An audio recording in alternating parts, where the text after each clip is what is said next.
안녕하세요. 성형외과 전문의 황영석 원장입니다. 오늘도 안면윤곽 수술, 또다시 찾아온 안면윤곽 수술.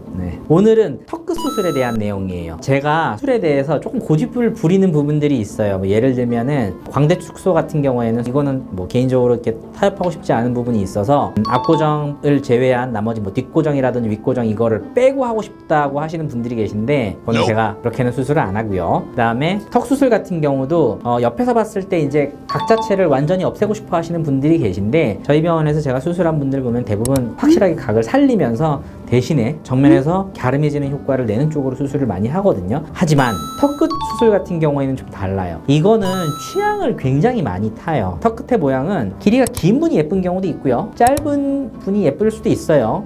그리고 흔히들 이제 무턱이라 그러죠. 뒤로 들어가 있는 이런 턱이 예쁠 수도 있고 앞으로 튀어나온 주걱턱, 대부분 흔히들 마녀턱 내지는 약간 남성적인 이미지를 갖는다고 여자분들은 대부분 싫어하시는데 이게 또 기가 막히게 어울리는 분들이 계세요. 그러니까 자기 취향이랑 자기 밸런스 이미지 이런 거에 따라서 좀 많이들 변하기 때문에 턱끝이 낼 수 있는 그 이미지 자체를 잘 이해하고 계셔야 자기 얼굴에 맞게 잘 조합해서 넣을 수 있다는 거 요거를 미리 말씀을 드리고 싶네요. 자, 아시겠지만 턱끝은 얼굴 전체에서 가장 아랫부분을 차지하고 있는 구조물이에요. 얘의 길이에 따라서 얼굴 전체의 길이가 변하기도 하고요. 그 다음에 이 끝단의 모양이 둥그스름한지 아니면 날렵하게 좀 뾰족하게 생겼는지에 따라서 얼굴이 가지고 있는 인상 자체를 부드럽게 내지는 강하게 만들 수도 있어요. 그리고 턱 끝의 위치가 이제 앞뒤로 나와 있는 거, 이건 이제 주로 옆모습에서 보이죠. 이게 앞으로 많이 나온 거, 그 다음에 뒤로 많이 들어간 거에 따라서도 인상 자체를 강하다라고 표현을 하는데 저는 그거보다는 오히려 이렇게 표현을 좀 많이 드려요.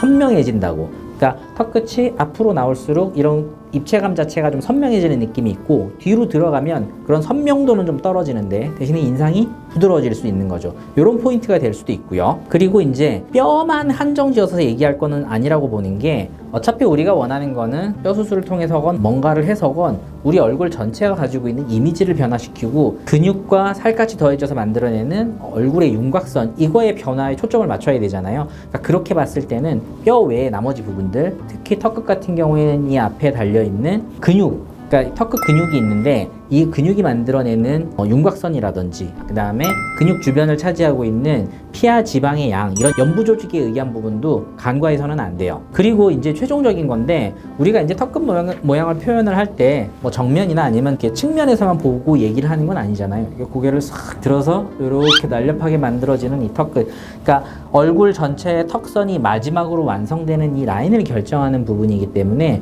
전체의 조화와 밸런스를 마무리 짓는 그런 구조물로 생각하시면 좋을 것 같아요. 자, 그런 의미에서 이제 턱끝의 길이에 대한 얘기들을 많이들 해요.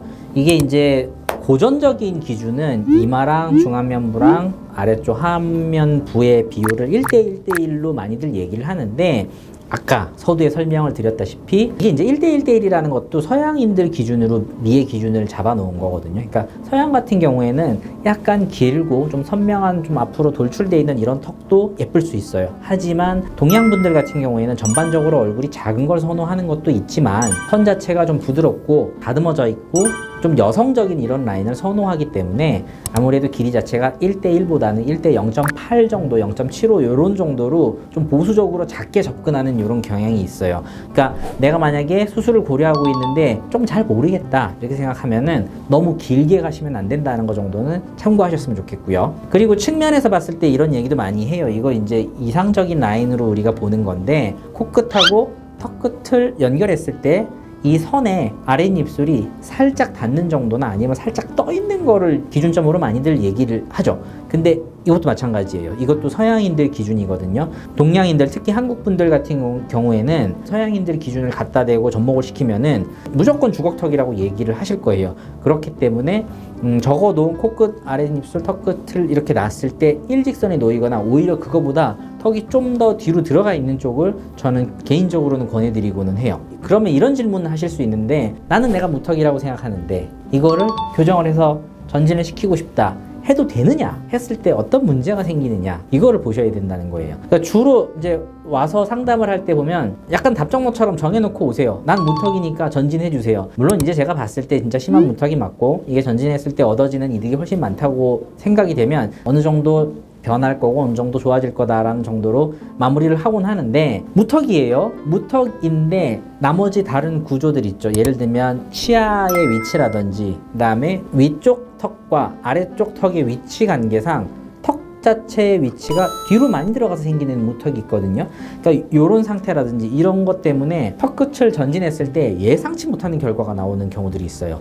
가장 대표적인 게 이 입술과 턱 사이에 여기 파여 있는 부분 있죠.